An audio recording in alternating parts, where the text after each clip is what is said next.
नमस्कार। अक्सर एक सवाल हमारे मन में उठता है कि ये जो बनाने वाला है और ये जो उसकी बनाई हुई दुनिया है, क्या ये दोनों वाकई में अलग-अलग हैं?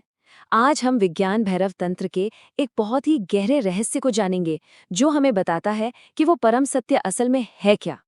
चलिए, इस सफर पे साथ चलते हैं। और पता है, यही सोच इस पूरी यात्रा का आप कह सकते हैं सार है। ये हमें उस मंजिल की तरफ ले जाती है जहां पूजा करने वाला और जिसकी पूजा की जा रही है दोनों एक हो जाते हैं। यानी जहां मैं और परमात्मा का फासला पूरी तरह खत्म हो जाता है। तो ये जो सवाल है ना कि क्या बनाने वाला अपनी रचना से सचमुच अलग है, ये एक बहुत ही बुनियादी सवाल है जो अक्सर आध्यात्म के रास्ते पर चलने वालों के मन में एक तरह के अलगाव का एहसास पैदा करता है। अब इस सवाल का जवाब हमें दो बहुत ही खास शब्दों में मिलता है, शक्ति और शक्तिमान। चलिए समझते हैं कि ये आखिर है क्या। तो सबसे पहले शक्ति। ये शक्ति क्या है? देखिए, आसान भाषा में अगर कहें तो ये वो डिवाइन एनर्जी है, वो शक्ति जिससे ये पूरा ब्रह्मांड, ये पूरी कायनात बनी है।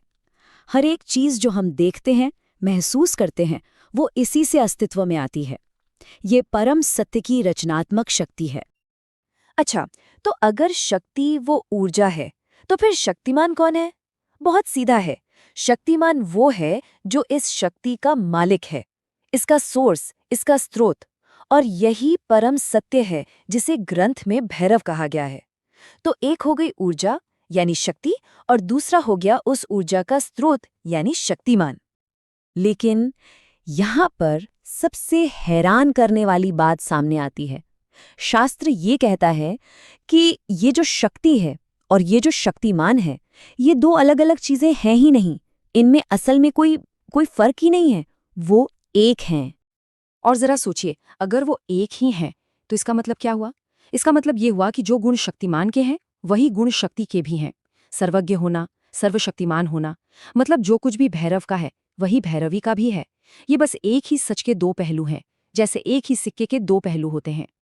मुझे पता है, ये बात सुनने में थोड़ी सी उलझाने वाली लग सकती है कि भाई दो चीजें एक कैसी हो सकती हैं। तो इसी को आसान बनाने के लिए ग्रंथ हमें एक बहुत ही खूबसूरत मिसाल देता है। चलिए उसे समझते हैं।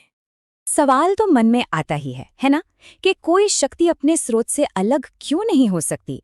वो अविभाज्य कैसे है? इसे समझने के लिए चलिए आग का उदाहरण लेते हैं। अब जरा सोचिए, एक तरफ है आग और दूसरी तरफ है उसकी जलाने की ताकत, उसकी गर्मी। क्या हम आग को उसकी गर्मी से कभी भी अलग कर सकते हैं? क्या बिना गर्मी के, बिना जलाने की शक्ति के आग आग रह जाएगी? जवाब साफ है, नहीं कर सकते, बिल्कुल नहीं। जलाने की जो शक्ति है, वो आग से अलग है ही नहीं। वो तो आग का स्वभाव है, उसका सार है।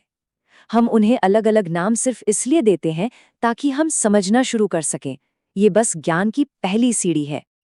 तो इस मिसाल का हमारे लिए आध्यात्मिक मतलब क्या है? इसका मतलब ये है कि शक्ति ही वो रास्ता है जिससे हम उस परम सत्य तक पहुंच सकते हैं। पर कैसे? चलिए देखते हैं। ये बात बहुत गहरी है, जरा ध्यान से सुनिएगा। शास्त्र कहते हैं कि शक्ति ही वो दरवाजा है जिससे शिव में प्रवेश किया जा सकता है। वो शिव के मुख की तरह है।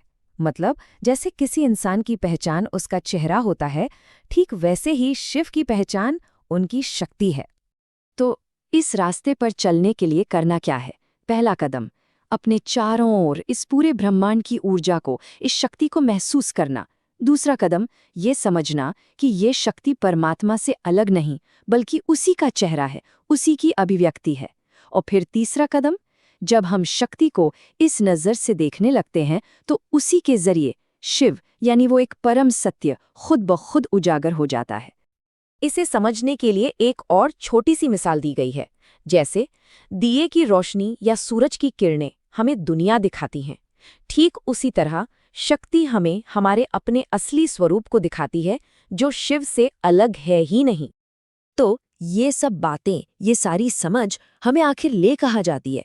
इस रास्ते की मंजिल क्या है? चलिए अब इस यात्रा के अंतिम पड़ाव की ओर चलते हैं। और देखिए, सबसे जरूरी बात यही है, जब कोई साधक इस बात को सच में महसूस कर लेता है, दिल से जान लेता है कि शक्ति और शिव में कोई भेद नहीं है, वो एक ही हैं, तो वो खुद शिव की अवस्था को पा लेता है। वो उस परम चेतना का ही रूप बन जाता है। और ये भैरव की अवस्था होती कैसी है? ये एक संपूर्ण अवस्था है, जो हर जगह है, हर कण में है। ये रचनात्मकता का, सृजन का एक आनंद है। एक ऐसी अवस्था जिसमें ये पूरा का पूरा ब्रह्मांड समाया हुआ है, कुछ भी इससे बाहर नहीं। और इसी के साथ हम घूमकर ठीक वहीं आ जाते हैं जहां से हमने ये सफर शुरू किया था। ये समझ पूजा करने वाले और जिसकी पूजा हो रही है, उन दोनों के बीच की हर दूरी को मिटा देती है। और आखिर में बचता है तो सिर्फ एक अद्वैत का अनुभव, एक अखंड सत्य। तो हम इस चर्चा को एक आखिरी सवाल के साथ यहीं छोड़ते हैं। अगर बनाने वाला और उसकी बनाई हुई दुनिया एक ही हैं, अगर शक्ति और शक्तिमान में कोई फर्क नहीं, तो फिर उस परम सत्य को खोजने के लिए हमें कहाँ देखना चाहिए? इस पर जरूर सोचिएगा।